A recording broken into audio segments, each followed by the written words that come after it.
Halo anak-anak, ketemu lagi dengan saya, Serendri. Kali ini saya masih akan membahas materi untuk anak-anak kelas 7, yaitu tentang himpunan. Kali ini kita sudah masuk ke bagian operasi himpunan. Yang pertama ada yang namanya irisan himpunan. Apa sih irisan? Irisan itu adalah suatu himpunan yang anggotanya menjadi anggota dari dua himpunan. Maksudnya gini loh. Jadi kalau ada himpunan A dan himpunan B. Nah, kalau ada anggota di A dan B yang sama, berarti kan ada anggotanya yang berada di dua himpunan. Di A ada sekaligus di B juga ada. Jadi irisan itu adalah anggota himpunan yang berada di minimal dua himpunan lah ya. Jadi ada di dua himpunan. Oke. Nah, ini adalah contoh yang pertama. Nanti saya akan berikan 3 contoh. Diketahui himpunan K bilangan prima kurang dari 12. Nah, pada video yang lain saya sudah pernah membahas jenis-jenis bilangan. Ya, bilangan prima itu adalah, kita sebutkan dulu anggota himpunan K-nya ya. Bilangan prima itu adalah bilangan yang hanya mempunyai 2 faktor. Artinya, kalau mudahnya itu yang tidak bisa dibagi oleh bilangan yang lain, yang kurang dari 12. Nah, bilangan prima paling kecil itu adalah 2, lalu 3, 5, 7, dan 11. Setelah 11 sebenarnya ada 13, tapi karena di sini mintanya hanya kurang dari 12, berarti hanya ada 2, 3, 5, 7, dan 11.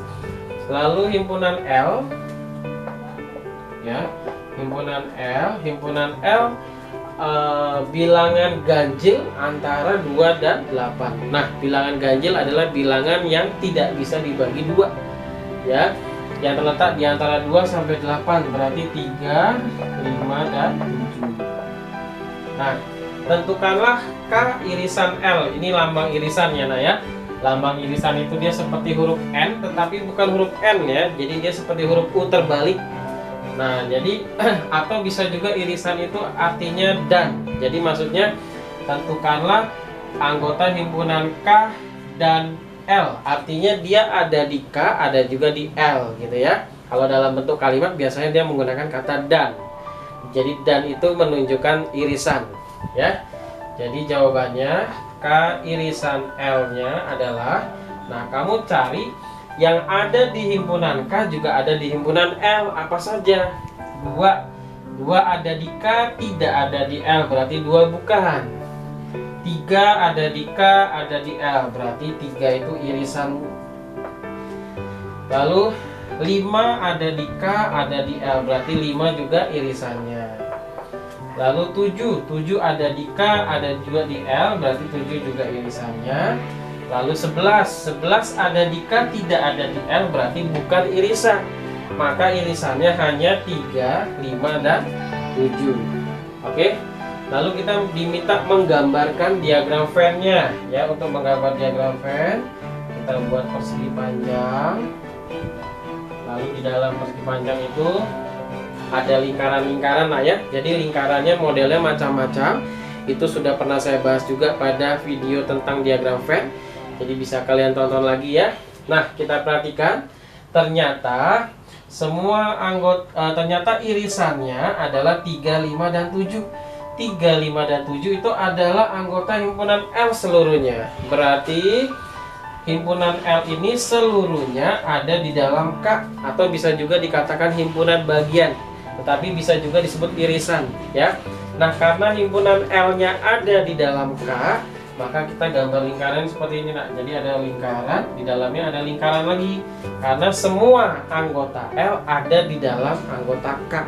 Ini gambarnya seperti ini kalau ada himpunan yang anggotanya semuanya ada di himpunan yang lainnya. Nah ya. Nah, ini adalah himpunan L-nya. Kamu masukkan anggotanya ada 3, 5, dan 7. Lalu sisa anggota L yang lain taruh di lingkaran yang di luar, yang lebih besar, yaitu 2 dan 11.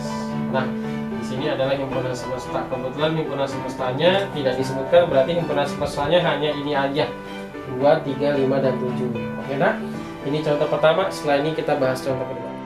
Baik anak-anak, kita akan bahas soal kedua ya. Diketahui himpunan P anggotanya 1, 2, 3, 4, 5. himpunan Q anggotanya 2, 4, dan 6. Tentukan P irisan Q. Ingat nah ya, ketika kamu melihat tanda seperti huruf U terbalik ini dibaca irisan atau P dan Q. Irisan itu adalah kita mencari anggota yang ada di P sekaligus adanya di Q juga. Jadi dia ada di kedua himpunan. Itulah pengertian dari irisan ya. Dan gambarkan diagram Venn-nya. Maka kita jawab P irisan Q-nya. Nah, kita cari ada anggota apa saja yang terletak di P dan Q ya. Kita mulai dari 1. 1 hanya ada di P, tidak ada di Q, berarti 1 bukan irisan. 2 ada di P, ada di Q. Nah, inilah yang disebut dengan irisan karena dia ada di P dan Q. 3 hanya ada di P, tidak ada di Q, berarti 3 bukan irisan. 4 ada di P, ada di Q, berarti 4 adalah irisan. 5 ada di P, tidak ada di Q, berarti 5 bukan irisan.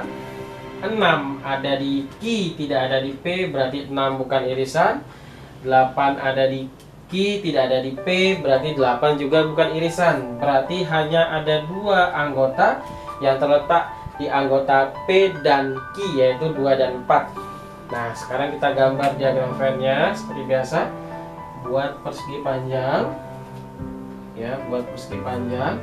Lalu nanti di dalamnya ada lingkaran-lingkaran. Nah, kita perhatikan nak, karena irisannya hanya 2 dan 4, artinya tidak semua anggota P atau semua anggota Q ada di salah satu anggota, tapi hanya beberapa anggotanya saja. Maka nanti irisannya gambarnya seperti ini nak. Nah, yang ini dan ini, inilah yang umum ya, yang umumnya ada itu yang gambarnya seperti ini. Ya, jadi nanti himpunan P-nya misalnya di sini, ini himpunan Q-nya. Nah, yang di tengah ini nak, yang di tengah inilah irisannya. Jadi yang ada di P, ada di Q juga, itu yang kamu masukkan ke tengah-tengah yang di sini, ya. Nah, karena irisan P dan Q-nya 2 dan 4, maka nanti 2 dan 4-nya kita taruhnya di sini. Tidak boleh di tempat lain, harus di tengah-tengah antara P dan Q karena dia ada di P, ada di Q. Lalu sisanya yang hanya ada di P tapi tidak ada Q, kamu masukkan ke sini ya. Anggota P kan masih banyak, 1, 2, 3, 4, 5. Yang baru kita tulis hanya 2 dan 4, berarti masih ada 1, 3, dan 5. Nah, berarti 1, 3, dan 5 ini hanya ada di P. Nah, sekarang yang hanya ada di Q, yang hanya ada di Q berarti 6 dan 8. Nah, beginilah gambar dari diagram Venn-nya. Oke, setelah ini kita akan bahas contoh ketiga. Baik, kita akan lanjutkan contoh soal ketiga. Diketahui himpunan G anggotanya 1, 3, 5, dan 7. Himpunan H anggotanya 2, 4, dan 6. Tentukanlah G irisan H dengan dan gambarkan diagram Venn-nya. Nah, yang ditanya adalah irisan. Ingat, irisan itu adalah himpunan yang berada pada 2 himpunan. Jadi dia ada di himpunan G, ada juga di himpunan H. Nah, kita cari ya, apa saja sih anggota G yang ada di H atau sebaliknya, anggota H yang ada di G. Kita mulai dari 1. 1 adanya hanya di G, tidak ada di H, berarti 1 bukan irisan. 3 hanya ada di G, tidak ada di H, berarti 3 bukan irisan. 5 hanya ada di G, tidak ada di H, berarti 5 bukan irisan. 7 hanya ada di G, tidak ada di H, berarti 7 juga bukan irisan. Jadi tidak ada anggota G yang berada di H. Bagaimana dengan yang H? 2 hanya ada di H, tidak ada di G. 4 hanya ada di H, tidak ada di G. 6 hanya ada di H, tidak ada di G. Ternyata anggota himpunan H juga tidak ada yang berada di G. Berarti untuk soal ini tidak ada yang beririsan, karena tidak ada anggota yang berada pada 2 himpunan. Berarti jawabannya adalah himpunan kosong. Ya, bukan berarti tidak ada jawabannya. Ada jawabannya, tetapi himpunan kosong. Atau kamu boleh menulis begini saja, atau kamu tulis angka 0 tapi dicoret. Ini juga adalah simbol dari himpunan kosong. Artinya tidak ada yang beririsan. Nah, sekarang kita gambar diagram Venn-nya seperti biasa. Buat persegi panjang. Nah, karena irisannya tidak ada, berarti lingkarannya nanti antara lingkaran G dengan lingkaran H tidak ada yang bersinggungan. Jadi mereka masing-masing ya, karena anggotanya tidak ada yang sama. Misalnya ini G, ini H. Jadi kamu menggambarnya terpisah karena tidak ada yang sama, tidak ada yang beririsan. Ini himpunan semesta. Misalnya ini G, masukkan semua anggota G ke lingkaran G. 1, 3, 5, 7. Nah, begitu juga dengan yang H. Masukkan anggotanya 2, 4, dan 6. Berarti bisa aja irisan itu tidak ada yang beririsan pun boleh. Jadi tidak harus ada irisannya. Oke, nah ini adalah materi tentang irisan. Terima kasih.